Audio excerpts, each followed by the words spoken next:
Hello, everyone. My name is Lodi, and I'm from Pulse Lab. Today, I will share about the co-design workshop. Earlier, my colleague Angga has shared about our experience in combining big data and thick data, and we'll have the life context of the citizen with those kind of data.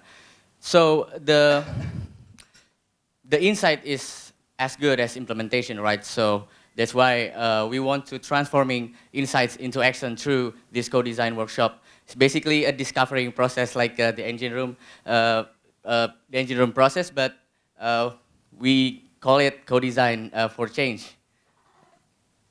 So what is a co-design looks like? Basically, this is a creative process where we gather together all people with the needs, for instance, the users, all the people with have a skill to build and have the ability to implement. So it's a collaborative process. And at the end of the workshop, what we are trying to achieve is to creating a prototype of human-centered service and the intervention program. So this is a prototype looks like. Basically, this is a very lo-fi. So in the co-design workshop, we have a step-by-step. So I will share it to you. The first one is we need to immersing with data and stories. In this phase, basically, we let the participants immerse with data, a lot of findings that from big data and thick data, and we present those data and stories. So here's where the data and stories play an important role. And after you have a lot of information, you will produce the assumption in your head, right? So we need to go out and talk to the people to bring a context again to your users. And then we back to the studio to defining the problem. And we unpacking all the findings that we have from data and stories, and then the context information that you have in the field. And in this phase, we do problem formulations to seeing a problem with the various angles. And after this, we will explore the solutions. But before we explore the solutions that we call ideations, what we need is a clear problem statement to have innovative solution. So yeah, in the fourth step, we explore the solution. This is why this workshop needs a multidisciplinary background, because we are not just thinking about one discipline solutions, but this is very diverse background and give different knowledge to the group. And we are not just have an idea in the presentations. We want to prototype something, create something. The idea is to communicate visually to the users. And then why we need to prototype? Because we want to testing to the people again. We want to gather a feedback from them, and we will iterative the process in design. And sharing with the group is not about the PowerPoint presentations, but it's more like demonstrations of your idea or your design. So this within the 2 to 3 days, this is the process. We are from research, and we discover our findings, and we connecting the dots. We are not just picking one essential problem, but we want to see differently, that we call synthesis, and we explore the solution best on that problem statement, and we create a prototype, and we testing and we share. So to give you a little bit context, I will share the learnings from our previous co-design workshop is from Hayes. We call it the toxic effect. This workshop is held by Pulse Lab Jakarta and UNICEF, and RCA.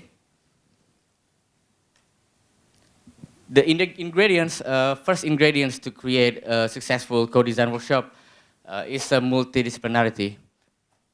Basically, we just create an experimental environment to transcend disciplinary boundaries around the groups and around the team. So, for instance, like in the previous workshop, we invited governments, designers, domain experts, marketing experts, because some of the problem is a communication problem. And then we also invite development practitioners and engineers. It can be a flexible, it depends on the issue. So, but the essential idea is we want to invite a multidisciplinary background to give us the different side of knowledge. So the second ingredient is a powerful stimuli, because we want to make the participants have a same understanding with the researcher.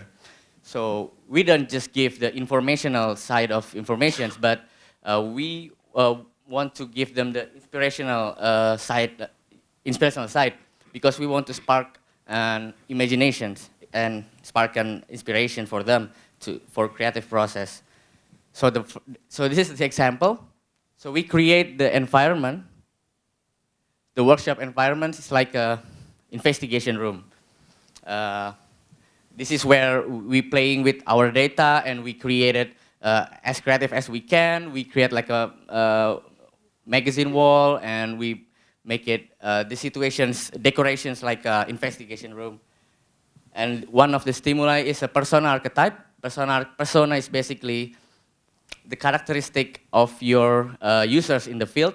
So we separate the persona to be four persona, and we created all the documents for this. So it contains a transcript interview, WhatsApp chat, and all. But it's basically, it's not real, it's a fiction. But like I said, we didn't just want to give them the informational, but also the inspirational side. And the persona is alive. We hired an actors to play as a persona that we created. And yeah, for instance, in here, he played as a teacher, and as an activist, as an, I forgot, the farmer, and the regular citizens. The idea is basically because we cannot send the participants to the field. So we hired these actors to immersing with the data and stories, like I said before. And then one of them is a case study. This is the health impact case study from the haze and the school closure. So we show them the existing procedure and existing policy. Or it can be a user journey. So we have a journey from the kids from the school. So from wake up to the going home. So that's the stimuli that will inform the participants in the workshop. So the third ingredient is looking at the problem from various angles. What I mean here is we are not just picking one essential problems, but like I said, we need to seeing this problem from different angles and different knowledge. So, for instance, in the previous workshop, one of the group is come up with the idea: how might we change the mindset from victims to agent of change? So it's not just came up all of a sudden, but there are findings and opportunity that they found. Youth is voicing their problems through social media and movement, and they found that government is not listening to the youth, and government does not see the urgency of the problems that youth voice out.